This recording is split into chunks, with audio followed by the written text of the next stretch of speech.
চাঁদপুরে মানুষের ঘোরাফেরা করার জন্য এত এত জায়গার মধ্যে প্রধান তালিকায় নাম রয়েছে এই পার্ক ও রিসোর্টটির।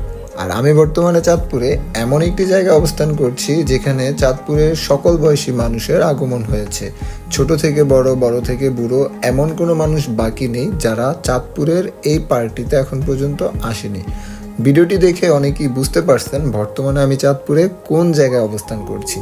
যারা ভিডিওটি দেখে বুঝতে পারছেন তারা কিন্তু অবশ্যই কমেন্টে জানাবেন আমি বর্তমানে চাঁদপুরে কোথায় অবস্থান করছি। আর আমাদের চাঁদপুরের এই পার্কটি আপনাদের কার কাছে কেমন লাগে তা কিন্তু কমেন্টে জানাতে ভুলবেন না। আর যারা চাঁদপুরের ফারিসা রিসোর্টে এখন পর্যন্ত আসেন না তাদের জন্য মূলত আজকের এই ভিডিওতে সংক্ষিপ্ত আকারে জানিয়ে দিচ্ছি এই ফারিসা রিসোর্টটি আমাদের চাঁদপুরে কোথায় অবস্থান করছে। আমি আছি বর্তমানে আমাদের চাঁদপুর বাবুরহাট কুরমারডুগি অবস্থিত ফারিসা রিসোর্টে। আর এই রিসোর্টের প্রবেশ টিকিট জনপ্রতি মাত্র 150 টাকা। যারা যারা এখনো এই রিসোর্টটিতে যান না, একবার হলে